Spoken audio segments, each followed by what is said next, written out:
Hello and welcome to my eBay Talk channel. And today I'm talking about a very important issue, which is how to avoid falling to below standard. Now, with eBay, they've got different levels. As you probably know, they've got top rated, they've got above standard, and they've got below standard. If you fall into below standard, your account is in serious trouble. To begin with, eBay will send all your products down below all the other sellers who are on top rated or above standard status. So you will sink right to the bottom of the pile and your products will get very little visibility. I've got something to say about that in a minute, but um, I want you to understand how serious being a below standard seller is. In addition to that, eBay may charge extra percentage on the final value fee. So I'm going to talk about what is the single biggest reason that I think people are going to below standard. And I believe it's the dreaded case closed without seller resolution is a very, very serious thing to happen because eBay want their sellers to be responsible. And if buyers have got issues with products not arriving or returns, eBay need to know that sellers are reliable because they're selling on eBay's platform and it's a privilege to do that. So if you're not giving good service and buyers are opening cases and you're not responding to them and you're not closing them out in the correct way, um, the buyer, after a certain number of days, has got the option to ask eBay to step in. And once that's happened, you've got a very serious defect on your account. I'll explain why that type of defect is more serious than any other defect. The other kind of defects that you can get are for cancelling a transaction. If you've not got the item in stock, for example, if it's not in stock or damaged, you cancel the transaction. You get a defect on your account. But with the defect system, you need to be, I think it's 2%. So if 2% of your sales are defective, now these will include cancellations. They'll also include cases closed without seller resolution. They're the two main ones.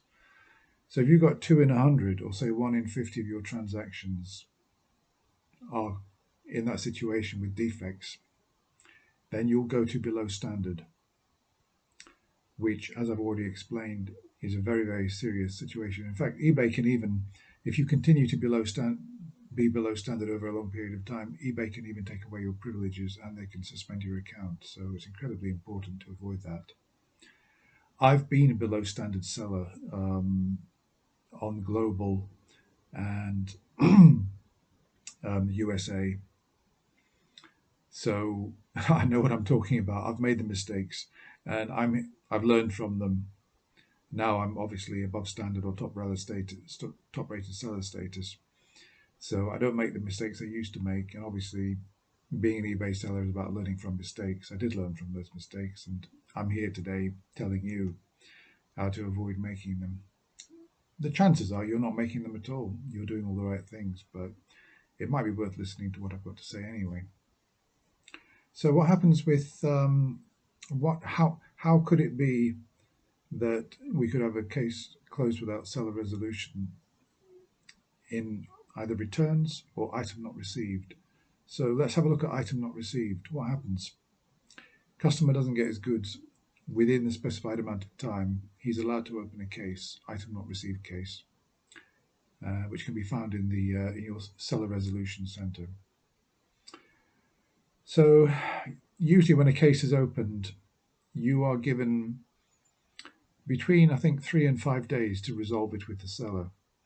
Now, as a seller, if the item hasn't arrived and somebody's opening a case, you know you've got 3 to 5 days and you're all the time thinking, I hope that product arrives in that time, and then the buyer will close the case. Well, maybe yes, maybe no. Now, how have you sent it?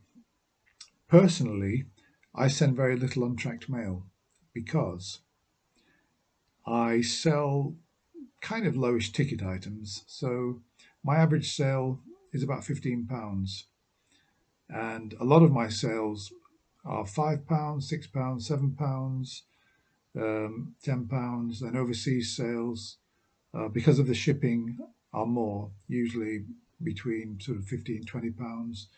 I've got 25, 30, 35, £40 orders. I've had bigger orders than that if people order a lot of product. But I don't send much tracked. Even abroad, I don't send much tracked. And the reason for that is, if I make the option available to customers and they've got to pay an extra £5 for tracking, they predominantly don't accept that extra charge. So if I was selling £100 items, then I would build this into the price and I would send everything tracked. But as I sell lower cost items, no, I don't use tracking. Occasionally I will, if the order total is high enough, or if I'm sending out a replacement, and the original went missing, and I want to make sure that it's going to get there, or I suspect that the buyer maybe isn't honest, I will send. Then I will use a tracked service so I can get delivery confirmation. So with an item not received case, of course, if you've sent tracked and you've got delivery confirmation, you've got nothing to worry about. You're not going to have to refund anything. eBay probably will, because they will refund any crying buyer that says the item hasn't arrived. They just virtually refund en masse because, and I'll talk about this in another video, they don't want a single buyer saying anything bad about them and going crying on the consumer forum saying, "Oh, eBay took my money, they won't give me my money back." And people think, "What? Oh, screw eBay, I'm going to go to Amazon." So that's why they will they will refund out of their own pocket if they've got to. But they do make this promise to sellers that if you've got a tracking number and it shows delivered, you've got nothing to worry about, because if it shows delivered, you're going to win the case. However, if the buyer insists they haven't received the item, even though the tracking says delivered, eBay will refund them out of their own money, because they tend to give the benefit of the doubt, which is that tracking may well show delivered, but who knows what the postman has done with the item. They might have put it through somebody else's door. They might have put it in the bin, or whatever, or left it on the doorstep and it's been stolen. So for that reason, but eBay won't penalise you, because if they do that, you'll think, oh, what's the point of using tracking numbers if I'm going to be penalised? I won't bother sending tracked. And eBay want to encourage tracking, and therefore, although it sticks in their throat and they don't like it, they will refund out of their own money. So, coming back to things, item not received. Imagine though, if you've sent tracked and it's not showing it's delivered, or you've sent untracked and you've got no tracking number and you've got 5 days to resolve, what do? The inquiry comes in, the case comes in, and the buyer can either ask for a refund or say they still want the item. So I find that about 50% of the time the buyer says they want the refund, which frankly, if it's a domestic posting and it's only 6 days after you've sent the order, I find that a bit strange. Of course, they'll often say, "Oh, I've had to go and buy it somewhere else." Well, under those circumstances, if they've said they've already bought the item elsewhere, and if they've said they'll return this to you if it arrives, it's difficult really not to refund. And you can't really say, "Well, wait for it to arrive," because they'll say, "Oh, I've already bought it from somewhere else." It's painful. You've got to take it on the chin, but I would recommend that you refund those. I don't really see what else you can do. So, yeah, in those cases, if somebody says they don't need it, they want a refund, they bought it elsewhere, then it's not nice, and it's probably not even true. in most cases that they have bought it from elsewhere. It may well be they've got the item and they just want a refund, in which case you refund them and you block them to make sure they can't do it again. Or it might just be an impatient customer, because I think most reasonable customers, especially with COVID going on and everything, if they've ordered something, they want the item, and if it hasn't arrived within 4 or 5 days, you would think they would wait on a few more just to see, rather than rushing out to buy it elsewhere. So it's not nice, but okay, so refund them in that case. If they say, oh, they've already bought it elsewhere, they don't need it, they want a refund. Other people might say they want a refund but not leave a note. And in those cases, I'll get back to them and say, oh, sorry, it hasn't arrived. The post is a bit slow at the moment, give it a few more days. And if it's domestic, I'll give it a few more days. And then if it's the day before they can ask eBay to step in, I will send them another message and I will say, can you confirm whether the item has arrived or not? Now, it's important you do this in the morning to give them time to correspond. And then hopefully by the evening, they'll either get back and say, yeah, it's arrived, thank you. Or they'll say, no, it hasn't arrived yet, in which case you're stuck with a refund. You've got to refund the money, you've got no option. If they don't come back at all, and if I've not had too many cases, I mean, on cases closed without seller resolution, it's dangerous because you've only got 0.3% leeway. So, yeah, 0.3% of your transactions. If you go over that number, cases closed without seller resolution, then you'll go to below standard seller. It's dangerous because the defect count is 2%, but on cases closed without seller resolution, it's only 0.3, which is hardly anything. And it's quite, you really do have to refund. You can't risk. But if I've got space, for example, imagine that I've had no cases closed without seller resolution for 3 months, and I can afford to have, shall we say, 4. And I've got a buyer who's not corresponding. He's bought a £15 item, domestic. It hasn't arrived. He says he wants a refund, and he's not corresponding with me. I will tend to think that that has arrived, and I will take a chance. I wouldn't take a chance if I had only one life left.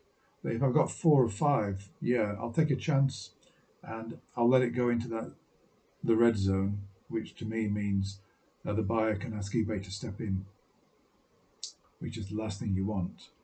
But if it's a case where I know I've posted it and he's not corresponding back, then if it's domestic, I'll leave it. More often than not, the case will eventually just close out. It's very rare for a domestic buyer to ask eBay to step in for that to be necessary. And that's the only case when I leave the case to continue. So apart from that, make sure that you close out all your cases before the deadline, which is midnight. If they say resolve by 15th, it means you've got to resolve it on the 14th, not on the 15th. You resolve on the 14th by midnight and refund the buyer. If tracking shows it's not delivered, or if they said no, it hasn't arrived, and if it's overseas in particular, if they're not communicating, refund them. Don't take a chance, because I've had it where they haven't communicated and then the next day they've suddenly started a case. Don't take any chances. Make sure you refund by midnight before they're allowed to open a case. Ask eBay to step in, because that's it. And the last thing you want is that kind of defect on your account. So yeah, just to sum up, make sure you refund by midnight before the last day arrives on those cases, untracked, or if tracking shows hasn't arrived, buyer's not communicating. Domestic's a bit more flexible. Go back and listen to what I've said about that, because this video is coming to an end now. So that's how to avoid below standard seller status. Cases closed without seller resolution, 0.3%. Don't let it happen. Keep on top of it. Look at your cases every day and make sure that nothing can go to cases closed without seller resolution, on international at least. Okay, that's all for now. See you soon.